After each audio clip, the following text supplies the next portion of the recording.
we are starting with the chapter respiration in plants.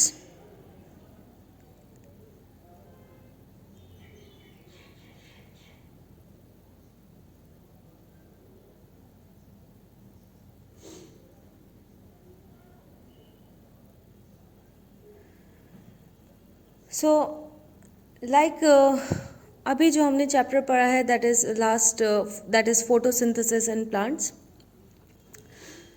तो सबसे पहले तो हम बेसिक डिफरेंसेस समझेंगे इस रेस्पिरेशन और फोटोसिंथेसिस के बीच में. ठीक है.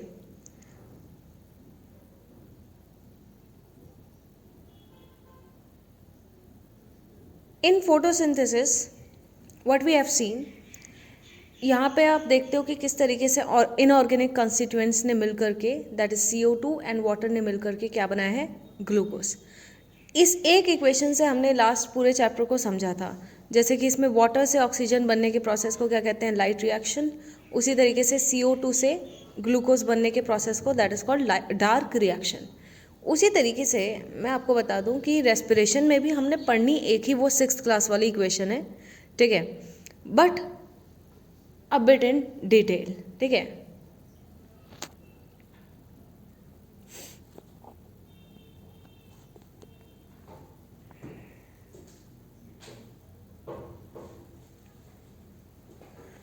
अच्छा, इस चैप्टर को रेस्पिरेशन इन प्लांट्स बोला जाता है, but I call this as a cellular respiration. ठीक है. तो सेलुलर रेस्पिरेशन इसलिए बिकॉज एक्चुअली ये सारी चीज़ें जो होती है ना वो सेल के लेवल पे हो रही हैं. ठीक है. इसलिए यू कैन ऑल्सो मतलब इस चैप्टर को प्रेफरेबली सेलुलर रेस्पिरेशन कहा जाना चाहिए, क्योंकि ये सेल के लेवल पे होने वाली सारे रिएक्शंस जो है they are taking place at the level of cell.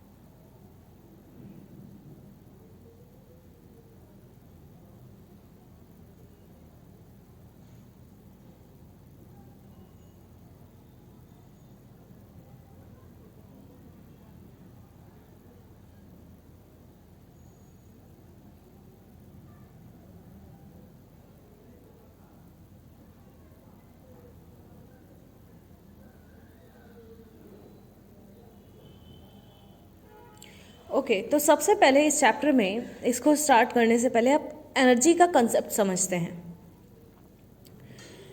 अब let's suppose if I talk about a machine, जैसे एक गाड़ी की मैं बात करूं, तो एक गाड़ी के अंदर एनर्जी कैसे पैदा होती है.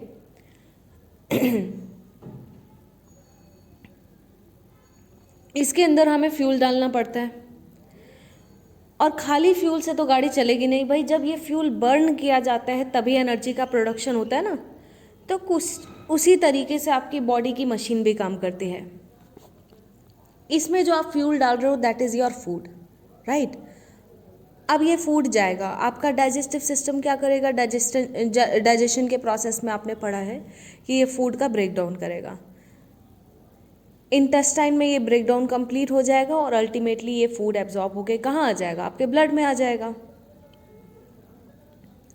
अब देखो, जब इस फूड का ब्रेक डाउन हुआ है तो क्या क्या प्रोडक्ट्स हमारे बने हैं, amino acids, glucose, fatty acids, glycerol and your sugars. ठीक है, ये हमारे एंड प्रोडक्ट्स होते हैं ना डाइजेशन के. जैसे प्रोटीन का जो ब्रेक डाउन प्रोडक्ट है वो अमीनो एसिड बना था, कार्बोहाइड्रेट्स का जो ब्रेक डाउन प्रोडक्ट वो ग्लूकोज बना, फैट्स का ब्रेक डाउन होकर के फैटी एसिड्स और ग्लिसरॉल बना, और अल्टीमेटली ये सारी चीज़ें स्मॉल इंटेस्टाइन में एब्जॉर्ब होकर ब्लड में पहुंच गई. अब ब्लड से क्या होता है, ये सारा जो हमने खाना ब्रेक डाउन किया है जिसका हमारे डाइजेस्टिव सिस्टम ने, इसका एसिमिलेशन किया जाता है, यानी कि इसको लिवर के पास भेज दिया जाता है, मसल्स के पास भेज दिया जाता है, या सेल्स के पास भेज दिया जाता है फॉर द यूटिलाइजेशन. लेकिन अल्टीमेटली चाहे आप कहीं भी इस फूड को भेजो, ठीक है, अल्टीमेटली काम किसने करना है, सेल ने करना है ना. ठीक है, इसका अपटेक और यूटिलाइजेशन कौन से लेवल पे होगा, सेल के लेवल पे होगा,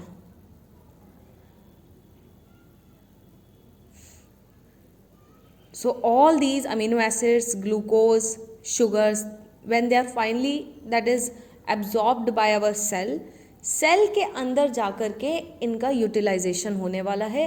इसलिए मैंने कहा कि इस चैप्टर को प्रेफरेबली सेलुलर रेस्पिरेशन कहा जाना चाहिए, because everything is ultimately taking place at the level of cell.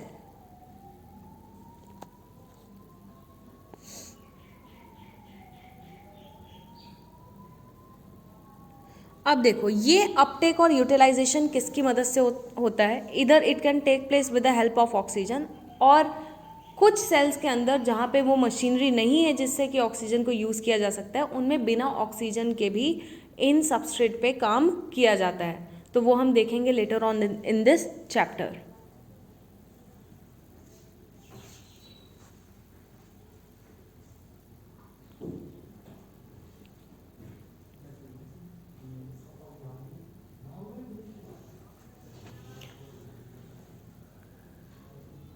अब देखो ये फैटी एसिड्स, ग्लूकोज और amino acids actually what are these are basically the biomolecules. अब मैं यहाँ पे एक ग्लूकोज को उठा के आपको एक समझाती हूँ कि ये बायोमोलिक्यूल्स से अल्टीमेटली हमें एनर्जी मिलती कैसे है. तो let's take the example of glucose hair.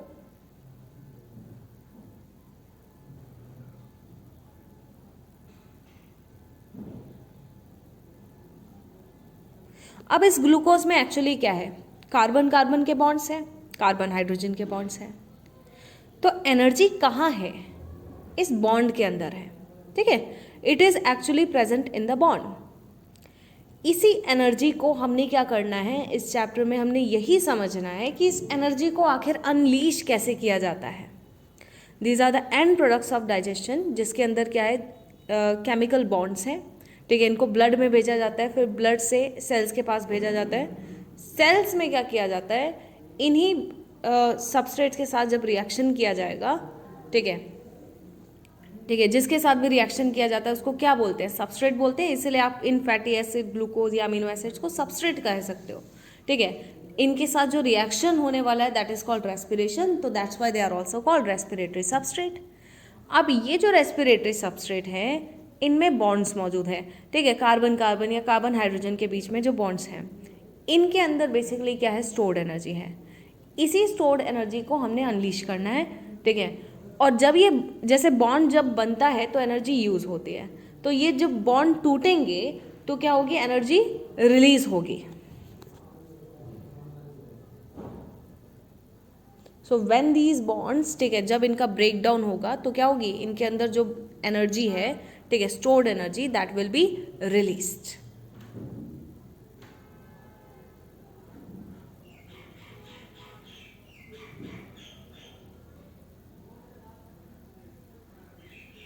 So this energy in the bonds has to be unleashed. और यही इस चैप्टर में हम सीखेंगे कि कैसे ये एनर्जी को अनलीश किया जाता है.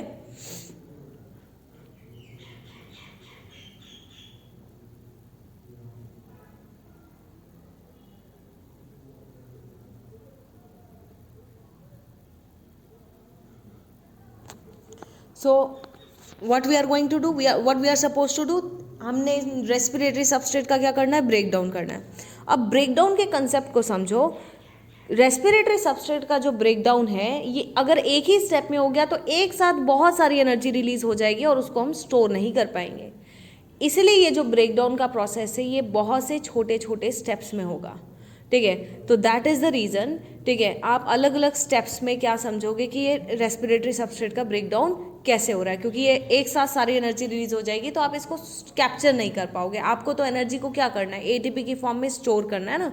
ठीक है, तो हमारा ऐसा नहीं है कि एक ही बार इतनी एनर्जी रिलीज हो जाए कि इंसान सुपरमैन बन जाए. हमारी बॉडी में ऐसा होता है कि एटीपी बन गए, अब एटीपी को हम अपने हिसाब से यूज़ करते हैं, अपनी नीड्स के अकॉर्डिंग यूज़ करते हैं. ठीक है, जब जितने एटीपी की ज़रूरत होती है बॉडी को. इस चैप्टर में हम जो कॉमन रेस्पिरेटरी सबस्ट्रेट लेके चलेंगे दैट इज़ बेसिकली ग्लूकोज.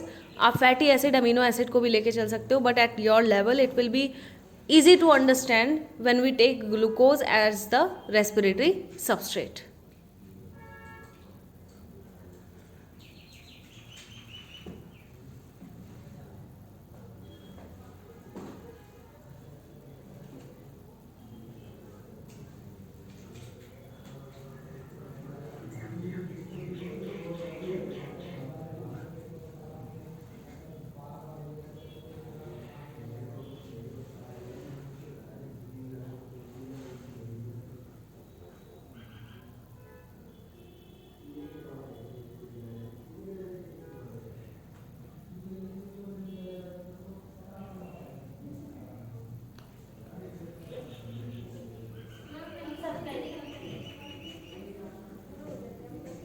अच्छा, हाँ, ओके,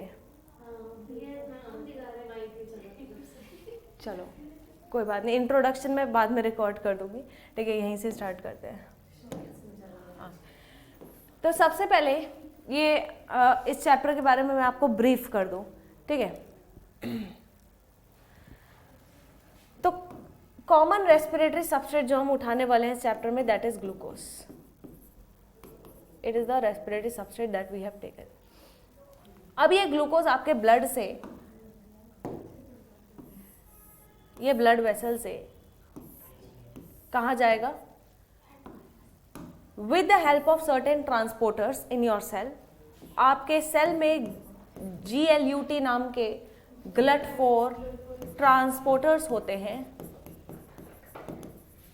ठीक है, जिसकी मदद से ये जो ग्लूकोज है ये आपके सेल के अंदर पहुंच जाता है।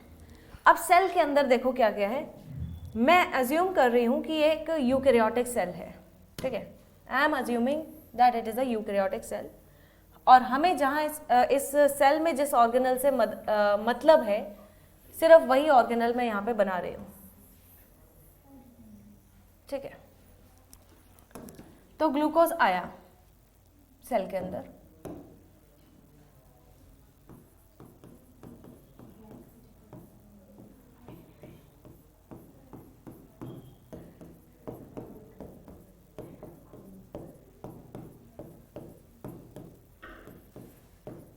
C6H12O6।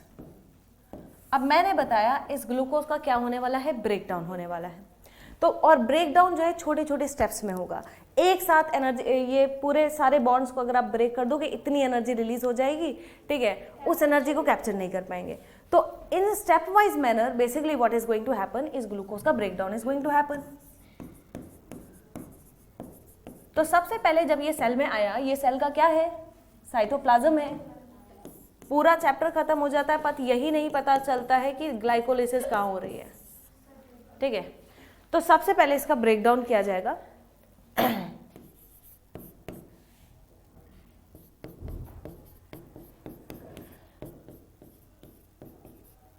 This molecule is called pyruvic acid.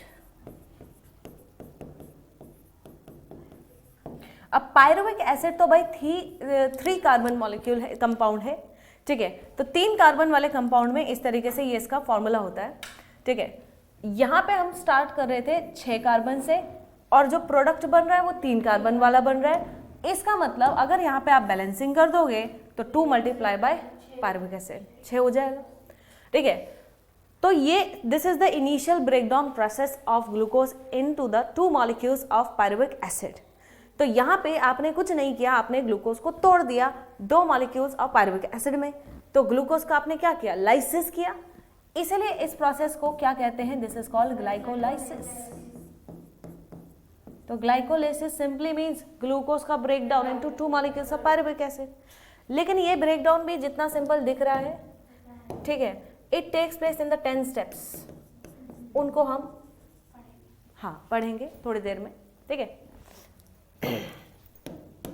अब ये जो पायरुविक एसिड यहां बना, ठीक है, अगर तो जिस ऑर्गेनिज्म के पास माइटोकॉन्ड्रिया नहीं है या ऑक्सीजन की कमी है,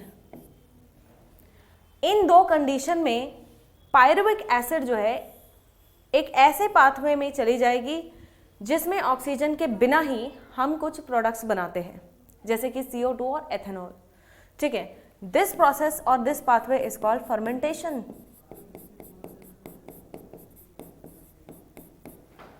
अगर ऑर्गेनिज्म के पास सफिशिएंट, उसके टिश्यूज के पास, मसल्स के पास सफिशिएंट ऑक्सीजन है, माइटोकॉन्ड्रिया है, then it will enter into a pathway that is called aerobic respiration.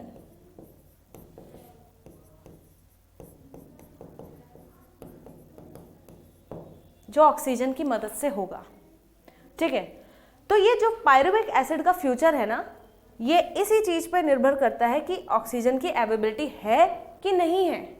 अगर नहीं है तो फर्मेंटेशन में चली जाएगी, अगर है प्लस माइटोकॉन्ड्रिया की भी एबिलिटी होनी चाहिए सेल के पास, तब वो एरोबिक रेस्पिरेशन में जाएगी। अब देखो एरोबिक रेस्पिरेशन के केस में फर्मेंटेशन में जो ग्लूकोज का ब्रेकडाउन है वो यहीं तक होकर के रह जाता है, उसके बाद इसके फर्दर ब्रेकडाउन से CO2 या इथेनॉल या लैक्टिक एसिड आपके बनते हैं। कंप्लीट ब्रेकडाउन नहीं होता। कंप्लीट ब्रेकडाउन ग्लूकोज का कब माना जाता है? Let's go back to the 6th class equation, ठीक है। Complete breakdown of glucose C6H12O6 plus oxygen gives CO2 plus water plus large amount of energy. ये जो आप इक्वेशन पढ़ते हो ये एरोबिक रेस्पिरेशन की इक्वेशन है। 10th में भी आपने इतनी ही शॉर्ट फॉर्म में ये पढ़ी हुई है। ये है ग्लूकोज का कंप्लीट ब्रेकडाउन। जब वो पूरी तरीके से टूट गई, क्या है पूरी तरीके से ऑर्गेनिक है,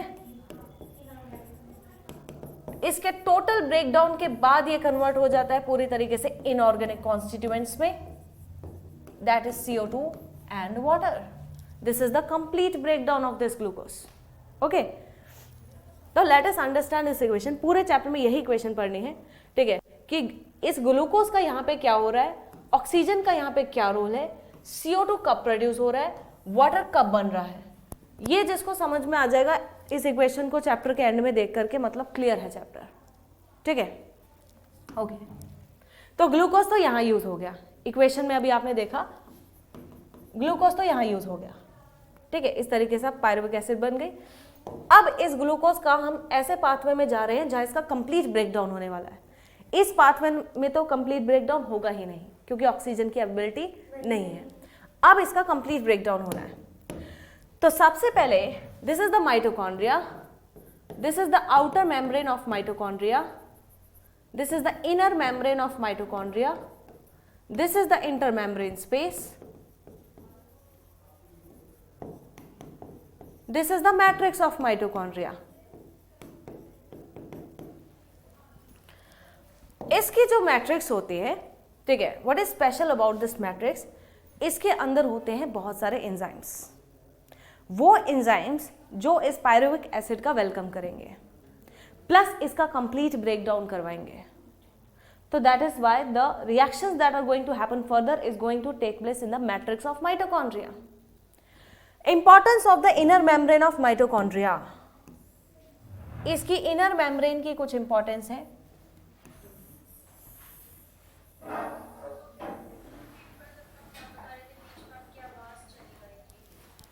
हाँ, कहाँ से, एक बार मेरे को फिर से बताओ।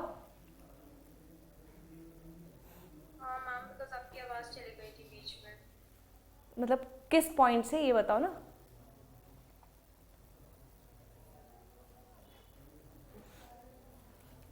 ठीक है, ओके ना। पायरुविक एसिड, देखो कोई प्रॉब्लम नहीं होगी, लेक्चर रिकॉर्ड हो रहा है तो इसकी रिकॉर्डिंग भी मैं आपको भेज दूंगी। कहीं अगर आपका कुछ भी मिस होता है ना, I will send you the recording, ठीक है। हाँ, now this pyruvic acid is going to enter into a pathway where it is going to undergo the complete breakdown, and in that process this matrix is having all those enzymes that are available for the complete breakdown of pyruvic acid। Inner membrane का क्या role है अभी थोड़ी देर में समझते हैं, ठीक है। तो यहाँ पे pyruvic acid I, this is let's say the pyruvic acid, this is pyruvic acid.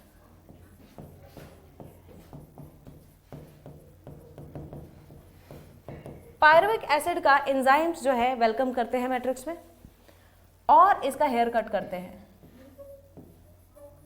मतलब लिटिल मॉलिक्यूलर मॉडिफिकेशंस, ठीक है, मॉलिक्यूलर मॉडिफिकेशंस, ठीक है।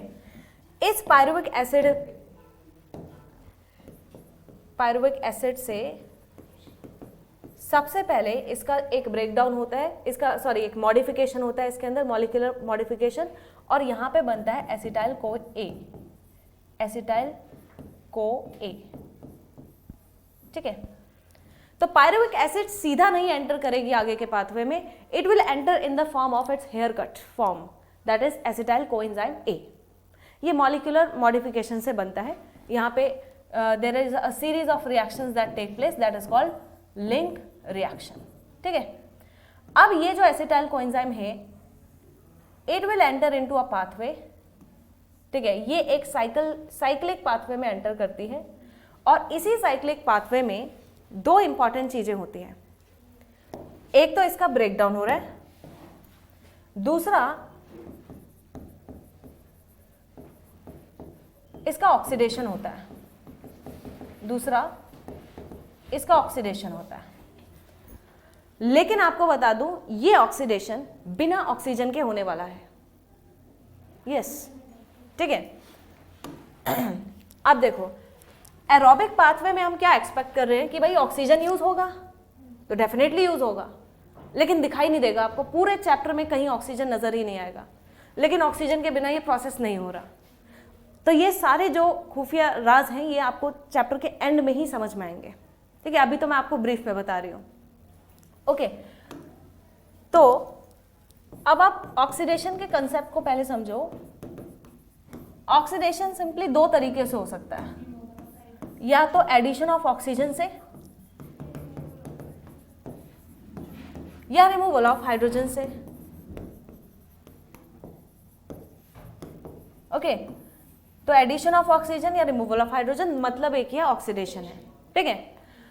तो अगर मैं ये बात बोल रही हूं कि यहां पे इस साइक्लिक प्रोसेस में ऑक्सीजन के बिना, ठीक है, इसका क्या हो जाएगा, ऑक्सीडेशन हो जाएगा, ठीक है। तो इसका मतलब यहां पे क्या है कि इसमें से क्या हो रहा है, हाइड्रोजन का रिमूवल हो रहा है, ठीक है। ऑक्सीजन नहीं ऐड हो रही, हाइड्रोजन का रिमूवल हो रहा है। और हाइड्रोजन रिमूव करने के लिए हमें एक बहुत ही इंपॉर्टेंट एनर्जी रिलेटेड कंपाउंड चाहिए होता है, जो कि हाइड्रोजन को लेके आसानी से जा सकता है, that is NAD positive. NAD positive को इलेक्ट्रॉन की भूख है, ठीक है, हाइड्रोजन की, सॉरी, NADH बन जाता है ये, ठीक है। हाँ,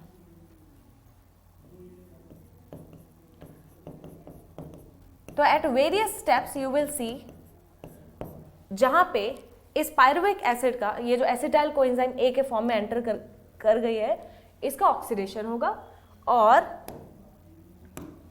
इसके अलावा इसके ब्रेकडाउन से यहां पे एक प्रोडक्ट बनेगा CO2, ठीक है। तो ग्लूकोज, ऑक्सीजन तो अभी आपको नजर ही नहीं आई, ठीक है, ऑक्सीजन तो अभी आपको कहीं नजर ही नहीं आई। CO2 कहां से निकल रहा है, किस स्टेप में निकलेगा, वो मैंने आपको बता दिया, ठीक है। ओके, हाँ, ऑक्सीजन का तो आपको एंड में नजर आएगा ऑक्सीजन। CO2 कहां बन रहा है इस प्रोसेस में, इस वाले प्रोसेस में बन रहा है, ठीक है। इस प्रोसेस को कहते हैं क्रेब्स साइकिल। तो यहां पे इसका in the various steps the breakdown of this acetyl CoA will happen, जिससे कि हमारे 3 मॉलिक्यूल्स बनेंगे CO2 के, प्लस 3 स्टेप्स में यहाँ पे NAD पॉजिटिव आएगा और NADH ले जाएगा, ठीक है, क्योंकि यहाँ पे क्या हो रहा है, ऑक्सीडेशन हो रहा है by removal of hydrogen. Okay, लेकिन बनानी तो थी एनर्जी, इतने रिएक्शंस पढ़ने पड़ गए, लेकिन एनर्जी नहीं बनी, ठीक है। तो एनर्जी कब बनेगी, अब देखो यहाँ पे ये जो NADH बन रहे हैं ना, ठीक है, आपने फोटोसिंथेसिस में एनर्जी कैसे बनाई थी, प्रोटॉन ग्रेडियंट क्रिएट करके, यहाँ पे भी वही काम करना है, same process of energy, that is energy बनने का कंसेप्ट दोनों में ही सेम है। यहाँ पे मैट्रिक्स में जो NADH बन रहे हैं ना, ये अनस्टेबल है, ठीक है।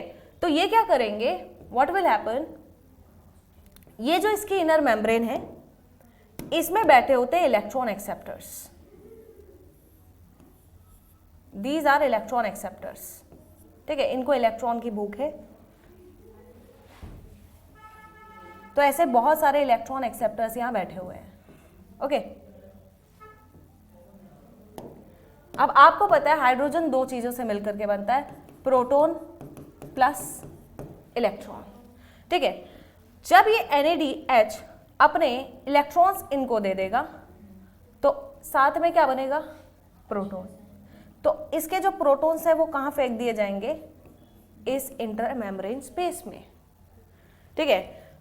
इलेक्ट्रॉन्स इनके बीच में कैच द गेम खेलेंगे, ठीक है। ये जितने भी एक्सेप्टर मॉलिक्यूल्स हैं इलेक्ट्रॉन के, ये इनर मेम्ब्रेन में बैठे होते हैं, ये एक दूसरे को इलेक्ट्रॉन कैच करके, ठीक है, फेंकते हैं, ठीक है। और इस प्रोसेस में जो प्रोटॉन्स हैं वो यहाँ फेंक दिए जाते हैं इंटर मेम्ब्रेन स्पेस में।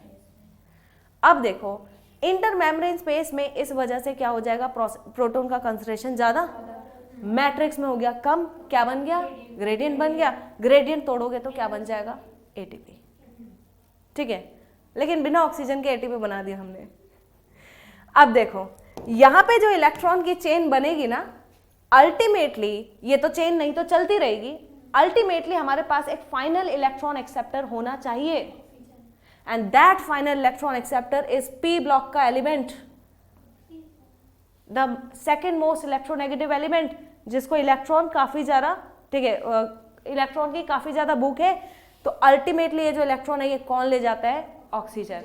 और अपने साथ अगर इसको स्टेबल होना है तो क्या करेगा, किसको ले आएगा, प्रोटॉन्स को। तो जब भी इलेक्ट्रॉन के कारण मॉलिक्यूल अनस्टेबल होते हैं, किसको बुला लेते हैं, प्रोटॉन्स को, और क्या बना देगा, in this process water is form. Role of oxygen clear है, it is the final electron acceptor in this entire process.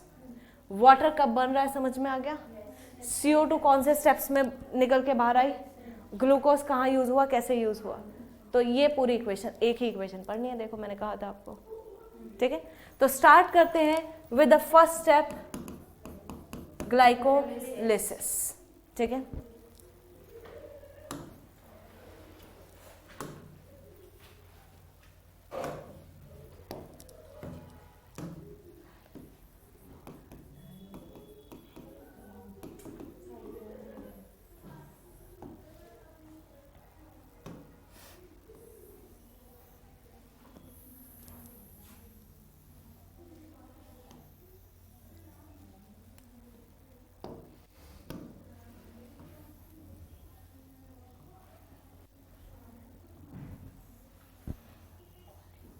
Okay. सो कुछ टाइम के लिए आप समझेंगे कि ये पूरा सेल है, ये सेल का साइटोप्लाज्म है।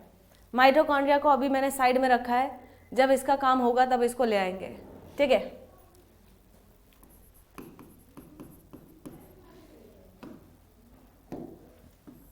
तो glucose present in your blood with the help of receptors enters into your cell.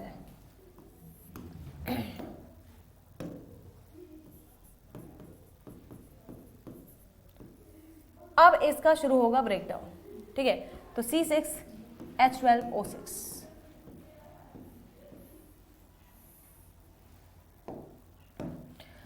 अब आप कहते हो आपको एनर्जी चाहिए, तो कुछ पाने के लिए कुछ खोना पड़ता है। तो इस ग्लाइकोलिसिस में कुछ स्टेप ऐसे होंगे इनिशियली जब आपको एनर्जी लगानी पड़ेगी, जहां पे एटीपी यूज होगा तभी आपको एटीपी मिलेगा भी। तो पहले तो एटीपी अगर प्रोड्यूस करना है तो एटीपी लगाने भी पड़ेंगे। ठीक है, अब देखो सबसे पहले स्टेप में यहां पे देखो क्या होता है, glucose gets converted into glucose six phosphate. अब आप खुद सोचो ये प्रोसेस कब पॉसिबल है, जब कोई फॉस्फेट इसको दे करके गया होगा। ठीक है, तो कौन दे करके गया होगा फॉस्फेट, एटीपी।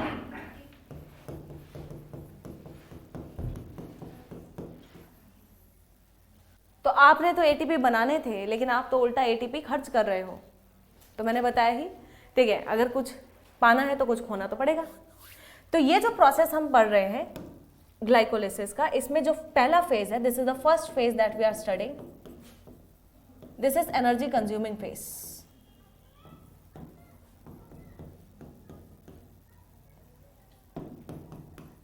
होता है ना एक बिजनेस में, जैसे इन्वेस्ट करो तभी रिटर्न मिलता है, तो उसी तरीके का ही है। ठीक है, तो सबसे पहले यहाँ पे आपने एक एटीपी खर्च किया और इसको बना दिया ग्लूकोज 6-फॉस्फेट। ग्लूकोज में 6th पोजीशन पे कार्बन के साथ फॉस्फेट जुड़ गया, फॉस्फोराइलेशन रिएक्शन हो गया। रिएक्शन को क्या बोल देंगे, phosphorylation. Okay,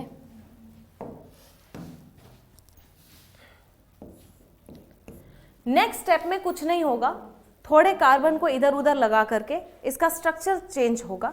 molecular formula everything will remain same, structure same, molecular formula जो है molecular formula same, structure different को क्या बोलते हैं, आइसोमर। तो इसका आइसोमर बनने वाला है। सो ग्लूकोज 6-फॉस्फेट से सिंपली आपने क्या बना देना है, फ्रक्टोज 6-फॉस्फेट। कुछ नहीं हुआ, यहाँ पे आइसोमराइजेशन हो गया। तो पहला स्टेप क्या था, फॉस्फोराइलेशन, यहाँ पे आइसोमर बन गया, आइसोमराइजेशन। ठीक है,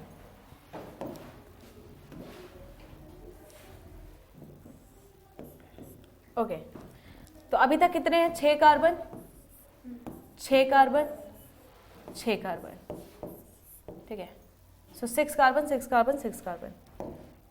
अब देखो इस वाले स्टेप में फ्रक्टोज के साथ एक और फॉस्फेट जोड़ा जाएगा कार्बन की पहली पोजीशन पे। तो ये क्या बन जाएगा, फ्रक्टोज 1,6 बाई फॉस्फेट। अब ये फॉस्फेट कहां से आया, तो फिर से एटीपी खर्च किया आपने, तो एटीपी को फिर से खर्च किया हमने।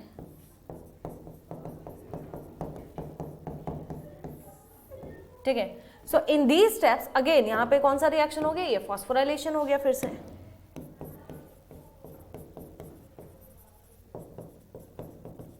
ठीक है, अगेन यहां पे हमने क्या किया, एक एटीपी का इस्तेमाल करके 2 पोजीशंस पे फॉस्फेट फिर से जोड़ दिया, तो फ्रक्टोज 1,6 बाई फॉस्फेट।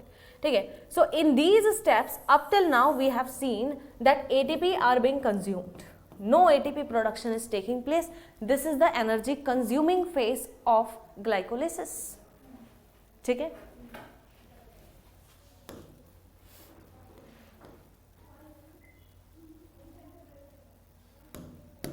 अब देखो एक तो ATP यूज हुए यहाँ पे, आपको पता है आपकी बॉडी में कोई भी जो रिएक्शन है वो बिना एंजाइम्स के नहीं होता, तो यहाँ पे एंजाइम्स भी रहे होंगे। ठीक है, जो ये रिएक्शंस करा रहे हैं। So let's understand the enzymes. So glucose से जब ग्लूकोज 6 फॉस्फेट बनता है तो यहाँ पे जो एंजाइम इन्वॉल्व है दैट इज हेक्सोकाइनेज। ठीक है, kinase enzymes usually they are those enzymes जो कि फॉस्फोराइलेशन के रिएक्शंस कराते हैं। ठीक है, एक सेकेंड,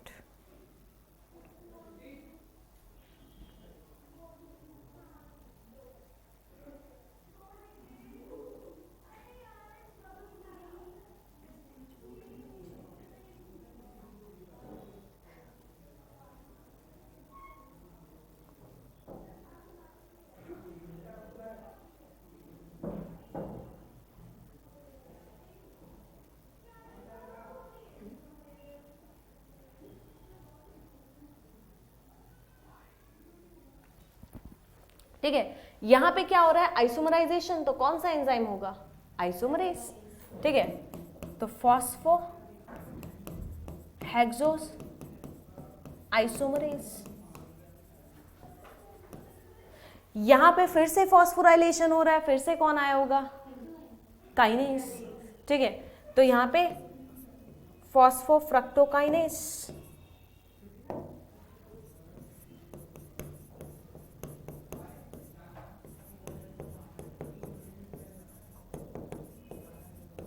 तो ये हमारे एंजाइम्स हो गए।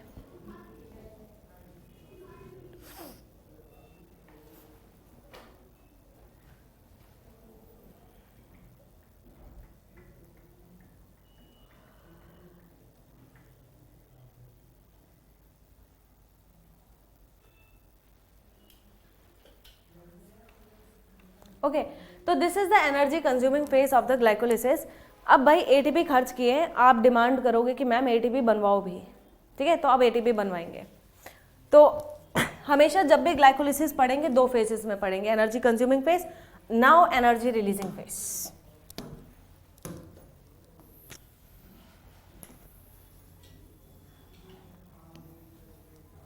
तो सबसे पहले ग्लूकोज का ब्रेकडाउन हुआ, ग्लूकोज 6 फॉस्फेट, फिर ग्लूकोज 6 फॉस्फेट से फ्रक्टोज 6 फॉस्फेट, फिर क्या बना, फ्रक्टोज 1,6 बाई फॉस्फेट। यहां तक पहुंच गए हम। ठीक है, अब देखो, now what we are studying is the energy releasing phase.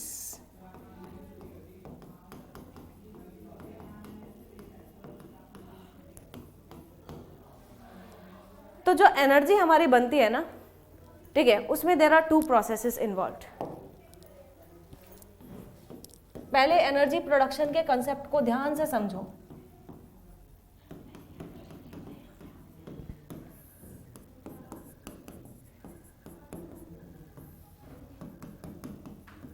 तो there are two methods by which we can produce energy. One is the direct method, another is the indirect method. Direct method में देखो क्या होता है, मान लो कि कोई reaction हो रहा है, तो रिएक्शन में सबस्ट्रेट होते हैं जिनके साथ रिएक्शन परफॉर्म किया जा रहा है। इस सबस्ट्रेट से अगर एक एटीपी का मॉलिक्यूल आकर के, ठीक है, फॉस्फेट ले जाए, इससे अगर ये फॉस्फेट को ले जाए तो क्या बन जाएगा, एटीपी। तो सबस्ट्रेट के लेवल पे ही आपने क्या बना दिया, एटीपी बना दिया। इसको कहा जाता है सबस्ट्रेट लेवल फॉस्फोराइलेशन।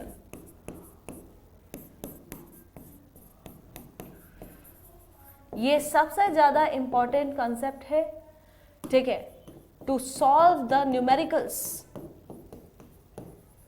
क्वेश्चन में दिया जाता है कि एटीपी कैलकुलेट करो by the substrate level phosphorylation या इनडायरेक्ट मेथड। आपको क्वेश्चन ध्यान से समझना पड़ेगा, ठीक है। So when we will solve the questions of this chapter, तो आपको बताऊंगी कि क्या पूछा है क्वेश्चन में एक्चुअली। एक तो ये तरीका कि भाई सीधा एटीपी बन गया, कोई मेहनत नहीं ज़्यादा। इनडायरेक्ट मेथड में क्या होता है, तो इनडायरेक्ट मेथड के लिए जो हमने समरी पढ़ी है उसको याद करो। यहाँ पे ग्लूकोज से क्या बना था, पायरुविक एसिड। पायरुविक एसिड यहाँ पे गया मैट्रिक्स में,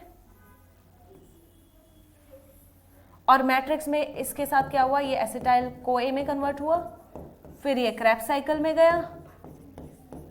अब इस क्रैब्स साइकिल के अंदर NADH प्लस H पॉजिटिव बने। ये NADH जब प्रोटॉन्स को यहां फेंक रहे थे इंटरमेम्ब्रेन स्पेस में, इलेक्ट्रॉन्स को दे रहे थे इलेक्ट्रॉन एक्सेप्टर के पास, तो ऐसे में यहां प्रोटॉन्स ज्यादा हो गए, मैट्रिक्स में कम हो गए, क्या बना, ग्रेडियंट बना। फिर ये ग्रेडियंट जब टूटा इस तरीके से, जब यहां से एक्सेस प्रोटॉन्स यहां मूव करेंगे, तब एटीपी जो बन रहा है ये ग्रेडियंट के टूटने के कारण बन रहा है। इसको बोलते हैं indirect method of ATP production.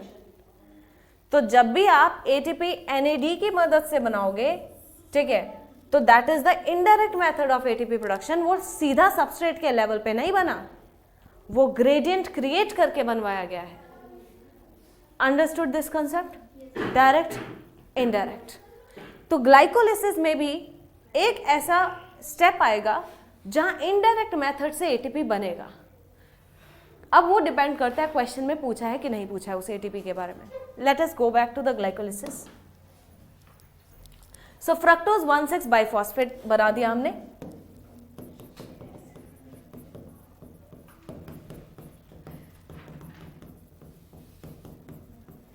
इस स्टेप के बाद ये फ्रक्टोज टूटना शुरू होगा।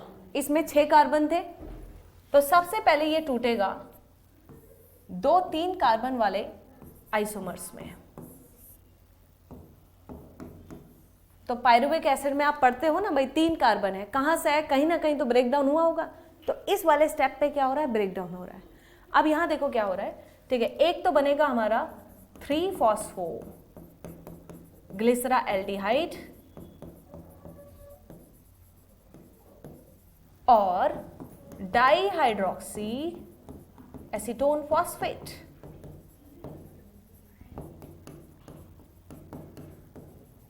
ओके, अब आप एक आइसोमर का टाइप पढ़ते हो, कीटो इनॉल आइसोमर, राइट, ठीक है।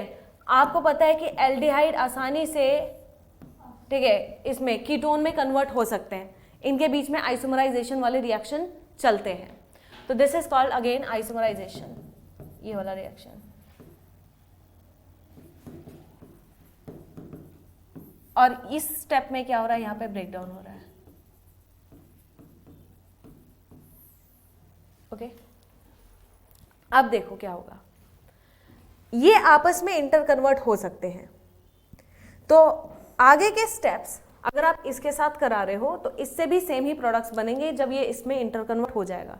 तो या तो आप ऐसा कर सकते हो कि दोनों तरफ सेम प्रोडक्ट लिखो, या आप ऐसा कर सकते हो कि आगे आप जितने भी रिएक्शंस हैं उसको 2 से मल्टीप्लाई कर दो, ठीक है। तो चाहे मैं इधर, ठीक है, जो मैं इधर लिखने वाली हूँ इधर भी मैं वही लिखने वाली हूँ, वही सबस्ट्रेट्स आएंगे, ठीक है। तो इससे अच्छा इस पूरे को मैं 2 से मल्टीप्लाई कर दूँ, ठीक है। अब देखो इस स्टेप में क्या होगा, यहाँ पे क्या है, फॉस्फोग्लिसराल्डिहाइड, ठीक है, या एसीटोन है। इनका देखो क्या होगा, आपको पता है इफ दिस इज एल्डिहाइड, इस एल्डिहाइड से अगर आप एसिड बनाते हैं, what is happening here, oxidation reduction, oxidation, ठीक है।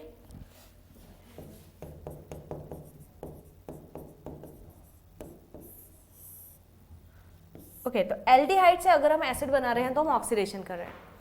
अब ये ऑक्सीडेशन अगेन बिना ऑक्सीजन के होगा, तो बिना ऑक्सीजन के ऑक्सीडेशन कैसे पॉसिबल है, हाइड्रोजन के रिमूवल से। तो हाइड्रोजन रिमूव कौन करेगा, NAD+। तो in this step who will come, NAD positive, ये बन जाएगा NADH प्लस H पॉजिटिव, और ये ऑक्सीडाइज हो गया किस फॉर्म में, एसिड की फॉर्म में। तो यहाँ पे बन जाता है 1,3-बाई-फॉस्फोग्लिसरिक एसिड। तो थोड़ी केमिस्ट्री की नॉलेज आपको रट्टे मारने से बचा लेगी कि यहाँ पे हो क्या रहा है, इस स्टेप में ऑक्सीडेशन हो रहा है बट विदाउट ऑक्सीजन, ठीक है। So this step is what you call oxidation without oxygen, ठीक है, with the help of NAD positive, और इसमें बन रहा है हमारा NADH plus H positive, okay. अब देखो आगे के स्टेप्स, 1,3-बाई-फॉस्फोग्लिसरिक एसिड से क्या बनता है, 3-फॉस्फोग्लिसरिक एसिड। तो मतलब सबस्ट्रेट से एक फॉस्फेट ले लिया गया, तो क्या हो गई, what has happened, substrate level phosphorylation. भाई अभी तक ATP खर्च किया है ना, अब बनवाने भी हैं, तो क्या होगा यहाँ पे, ठीक है, यहाँ से एक फॉस्फेट हटा दिया गया और ये बन गया 3-फॉस्फोग्लिसरिक एसिड, यानी कि यहाँ पे क्या बना होगा, एक ATP। तो ये देखो कहाँ कहाँ सबस्ट्रेट लेवल फॉस्फोरिलेशन से ATP बनेंगे, ठीक है। तो जब आपने एक फॉस्फेट इसका हटाया तो यहाँ पे इसलिए एक ATP का प्रोडक्शन हो गया। अब क्योंकि यहाँ पे क्या है, ये सभी रिएक्शंस 2 से मल्टीप्लाइड है, तो इसको भी 2 से मल्टीप्लाई करोगे। तो ATP कैलकुलेट करते समय इस 2 को मत भूलना, हमेशा ये गलती होती है, 2 को बच्चे भूल जाते हैं, ओके। 3-फॉस्फोग्लिसरिक एसिड से आगे क्या बनता है, बस फॉस्फेट की पोजीशन बदल दी जाती है, ये बन जाता है 2-फॉस्फोग्लिसरिक एसिड। कोई ATP बनेगा क्या, फॉस्फेट को हमने सिंपली तीसरे से दूसरे पे लगा दिया, कोई ATP का प्रोडक्शन नहीं होगा यहाँ पे, ठीक है। अब यहाँ पे देखो क्या होता है, फॉस्फोग्लिसरिक एसिड 2-फॉस्फोग्लिसरिक एसिड से बनता है फॉस्फो इनॉल पायरुवेट।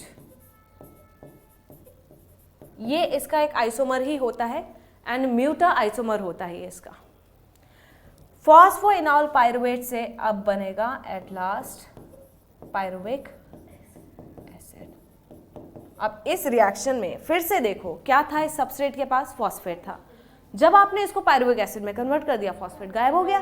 कौन ले गया इसको, कौन ले गया इसको, ADP।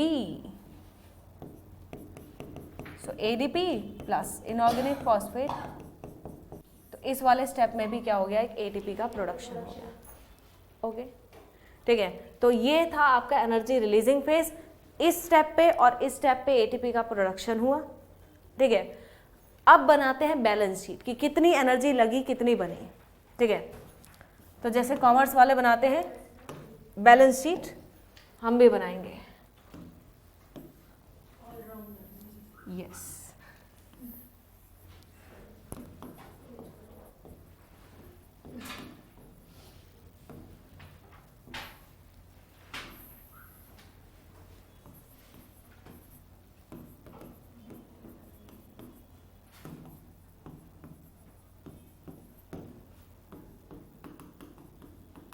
ठीक है, तो पहले बात करते हैं ATP की। कितने एटीपी खर्च कर दिया आपने? ये था एनर्जी कंज्यूमिंग फेज। कितने एनर्जी खर्चे आपने? एक यहाँ पे खर्चा और दूसरा यहाँ पे खर्चा, तो 2 एटीपी तो आपने खुद के खर्च किए। सो 2 एटीपी, ठीक है, हमने यूज किए, ठीक है।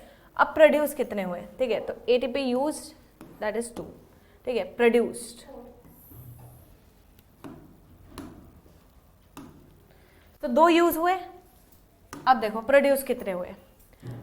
अब देखो प्रोडक्शन की अगर मैं बात करूंगी तो मैं दोनों चीजों की बात कर रही हूं, डायरेक्ट फॉस्फोराइलेशन, इनडायरेक्ट। डायरेक्टली तो ये हो रही है, ठीक है, जो आप सीधा सबस्ट्रेट से फॉस्फेट उठा के एटीपी बनवा रहे हो वो तो डायरेक्टली हो गई। इनडायरेक्ट प्रोडक्शन का मतलब NADH जब अपने प्रोटॉन्स यहां फेंक रहा है तब प्रोटॉन ग्रेडियंट के कारण जो एटीपी बनेगा दैट इज इनडायरेक्ट। अब आप दोनों को देखो, डायरेक्टली ये एनर्जी रिलीजिंग फेज है, डायरेक्टली कहाँ कहाँ एटीपी बन रहा है? यहाँ बन रहा है, एक यहाँ बन रहा है, लेकिन ये 2 है या 4 है? 4 है। क्यों? बिकॉज यस, ये हम नहीं भूल सकते कि ये 2 से मल्टीप्लाई हो रखा है, ठीक है। तो 4 ATP direct level, direct phosphorylation से बने, ठीक है। तो प्रोड्यूस का हम बोलेंगे डायरेक्टली, तो 4 बने,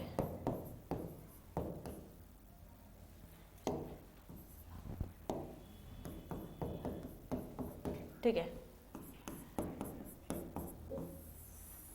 तो ये माइनस कर रही हूं, ठीक है, ये प्लस जो बन रहे हैं, ठीक है।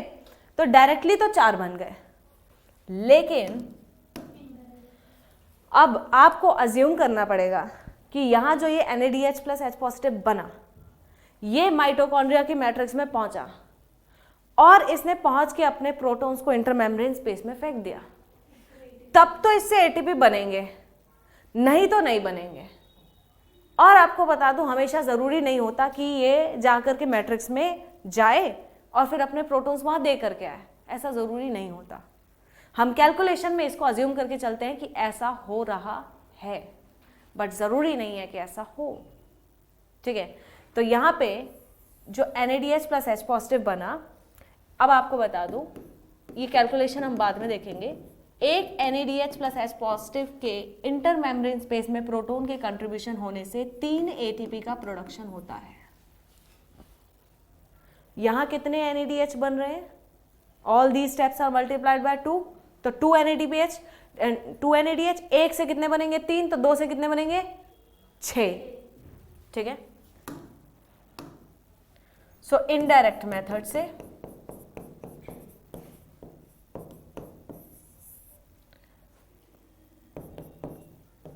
NADH, ठीक है, multiply by 3, it will give you 6 ATP। अब देखो कितने बने, नेट एटीपी निकालो। नेट क्या होता है? जो बन रहा है माइनस जो यूज हुआ है, ठीक है। नेट वही बनता है ना, इन नेट इनकम क्या है आपकी, तो जो आपकी सेविंग है माइनस इनकम माइनस खर्चा, ठीक है। तो यहाँ पे आपने 6 और ये 4, 10 एटीपी, खर्चे कितने? 2, तो 10 ATP minus 2 ATP, net ATP बन गए 8। अगर मैं कौन सी अजम्पशन लिया मैंने यहां कि इनडायरेक्ट मेथड से भी एटीपी बने हैं, अगर क्वेश्चन में कहा जाए excluding this what is the production of net ATP? 2 ATP. तो बेचारे वो लोग जिनके पास माइटोकॉन्ड्रिया नहीं है उसमें तो ये इनडायरेक्ट प्रोडक्शन नहीं होगा ना। तो अगर आप बोलोगे in those cases where there is in case of prokaryotic organism, ठीक है, जहां पे पायरुविक एसिड आगे फर्मेंटेशन के पाथवे में चली जाती है, तो नेट एटीपी कितने बनते हैं? सिर्फ 2। इतनी एनर्जी से आपका गुजारा नहीं है। इनफैक्ट आपका इस 8 एटीपी में भी गुजारा नहीं चलेगा, हमें और एनर्जी बनानी है, इसलिए पायरुविक एसिड को मैट्रिक्स में भेजना ही पड़ेगा, उसका ऑक्सीडेशन करना ही पड़ेगा, नहीं तो यहीं पे चैप्टर खत्म हो जाता, ठीक है।